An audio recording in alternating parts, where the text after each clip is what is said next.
Hello there, Big Benedict here. We're playing Gears of War 3 on the Series X, and this is my insane difficulty guide and walkthrough. We're currently on Act 2-1. It is entitled Shipwreck. At the beginning here, you have to pick up all of your ammunition. You start off, just picking stuff up, kicking wild tickers, and doing a character switch at first. The most lamentable thing about this chapter, I think, is the fact that when you switch to Marcus from Cole, you don't retain any of your weapons. And it would have been really helpful to keep a long shot and just have the characters have the same weapons when you switch, but it's not the case. So whatever you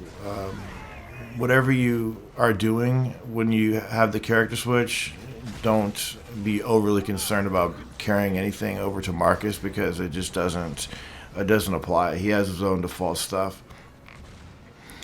And we have some savage drones to deal with at first, and this is not too bad of a chapter. It's a beautiful chapter, by the way.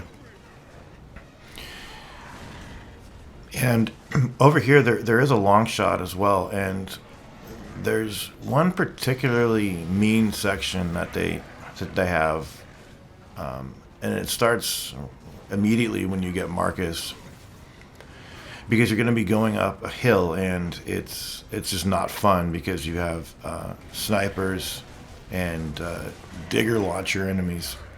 I really like the digger. Excuse me.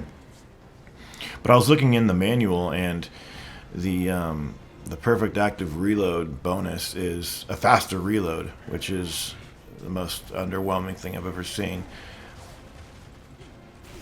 But oh yeah, in the last video I was talking about the torque bow and the boom shot having the perfect active reload bonuses. You do get splash radius increases and splash damage increases with those. So in the notes for the previous video, in the description under video notations, it'll have that information next to the timestamp where I was talking about that. And as far as getting a torque or a boom shot, I don't think there are any. You're going to be facing a Brumac at the end, and maybe that's the reason they don't want you to have a power weapon. It's possible, though. I think there might be a torque bow somewhere. But we have some more drones over here to deal with. And that's just about it for this fight over here, it looks like. This was one of my favorite chapters as far as like the look of it. I got a smoke grenade there.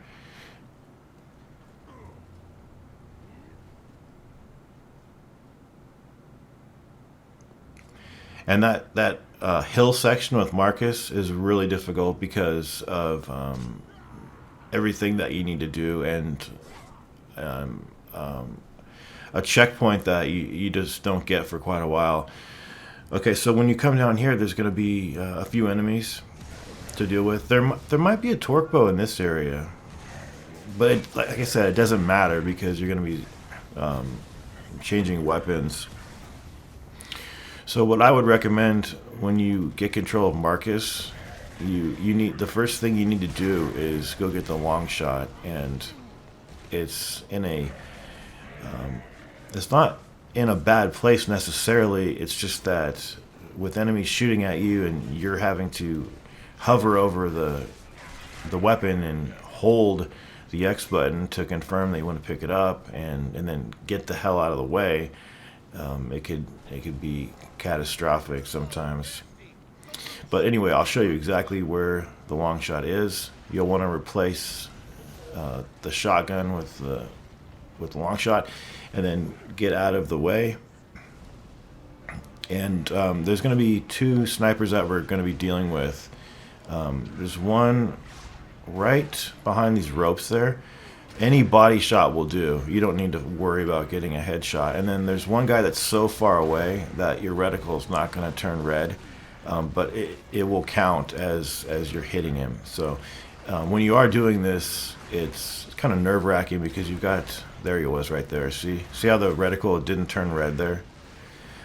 It's kind of nerve-wracking because the diggers, they can reach you from here, so you need to be careful. And if you want to prioritize killing the I think they're savage boomers is what they're called, but they've got diggers. So if you want to prioritize them, you can. There's a potentially dangerous situation when you get to the top. Like, you see where I'm aiming right now? Once you get up to that area, you kind of get assaulted by enemies and in really close quarters, so you need to be careful of that. So once everybody's cleared, you're going to be pushing up over here, and there's going to be enemies that shoot up from the ground. I love how enemies come into the game like that. It's so cool. But we have just a couple of them, and then there's another boomer up here that will spawn when you get up here, right here, this one. So you need to be careful of him. I've been killed by him a couple times. And then this is kind of difficult because, like I said, you can get trapped in this area, and enemies have no hesitation about charging you, and if they want to, just shooting you right up or mantle kicking you. And I'm going to pick up the digger because I do like the digger. It's a fun weapon.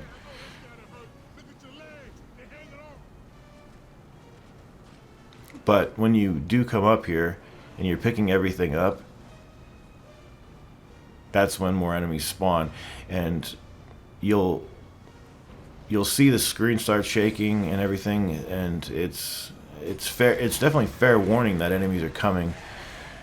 So what you could do if you don't want to get trapped, see, you can just get trapped back here. So what you could do is not pick up so much of the loot. Like I was overly focusing on picking up loot probably.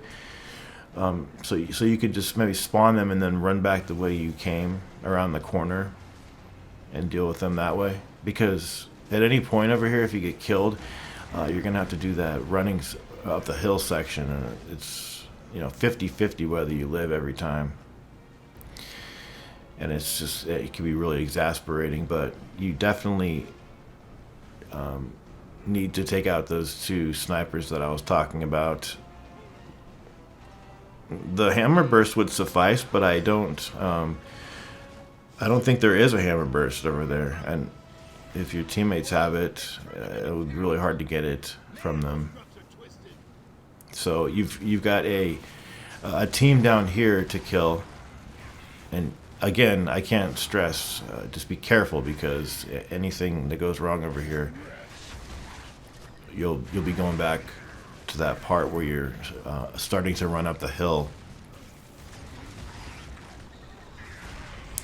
And then when you do get on these, I think they're just called turkey guns or some weird name, when you're firing these flaming boulders at the targets, shoot, obviously, when hover the reticle over the target until it turns red, and then it will go into this sort of first person pulled in mode, and that will pretty much guarantee that you'll hit it. And it just takes one shot per one of those guns, and then you've got a Brumac, and he takes 2 hits. And then we'll be fighting him at the end of the chapter. Now on the Brumac, some of the tooltips that I've read says that you can shoot his pack, but that will require you to get behind him or to the side of him. So it's not necessary to shoot his pack. What they what they have for you for as far as targets, his two wrist guns and his rocket launcher on top of his head. So you've got three targets to focus on when you're dealing with the Brumac at the end. And it's not that bad. There was one instance where I got killed from rocket splash. It just went over the container and hit me, but that was the only time that happened. But this game makes me laugh sometimes because it's so silly and so ridiculous, but it's so fun and addicting at the same time too. I really like this game so much, and give it a try. Even on the Series S, it defaults to FPS mode too. I'm not sure why on the Series S you don't have to manually activate FPS mode. It's there by default. So even on the Series S, you can play 60 FPS. And like I said in a couple of videos back, it's not native 4K, it's 1440p. That's upscaled to 4K. But it still just looks and runs fantastic. But yeah, I was having a big problem when I first started playing this game. I had VRR mode on, variable refresh rate, and I've never had a problem having that on before. But with this title, it just made everything so unstable and chaotic, and just random whether it would stabilize or not. So I just by accident or just by tinkering with stuff, I turned it off, and then it was perfectly fine. So if you are having problems about stability, try doing that. I've put that in the description as well.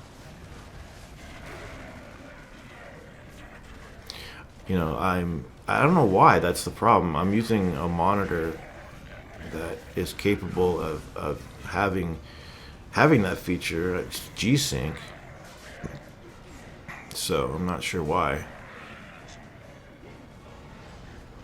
But you've got a wave of enemies down here that's pretty difficult. And then a Brumac fight at the end.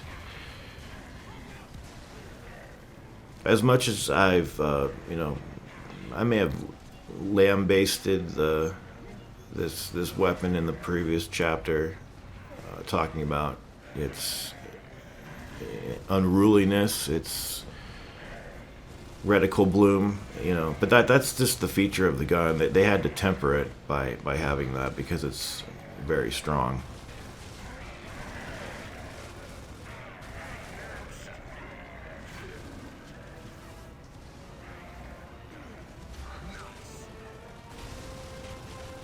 So yeah, I looked all around over here. I didn't find any power weapons, and I think that is what they want. They just don't want you to be able to kill the Brumac too fast. They want you to have somewhat of a struggle and have it last a little long.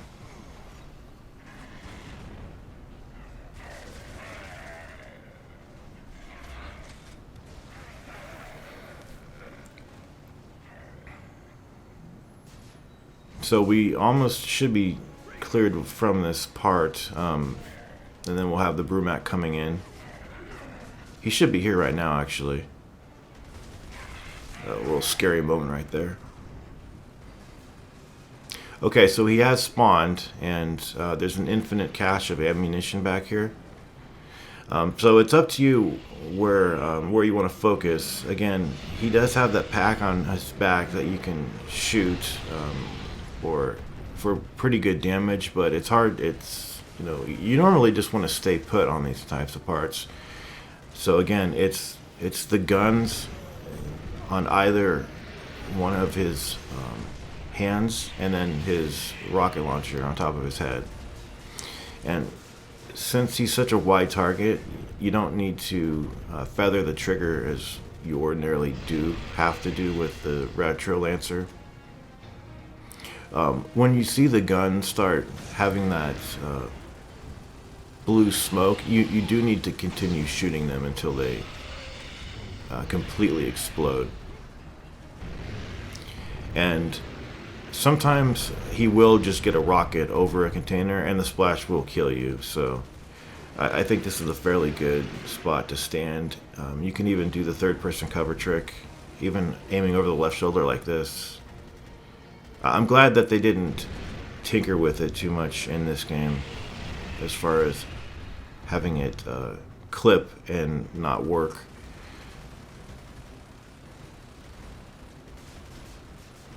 And it's, see, I'm trying to hit his pack. There's his pack right on his back.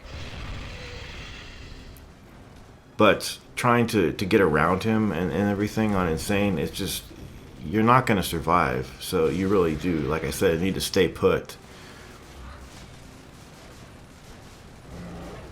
And your teammates, you know, they're going to be doing their thing. Don't worry about them. I'm really glad that you don't have to be concerned about your teammates in this game. I hate how it is in the second game at times when you're with Dom. It's awful.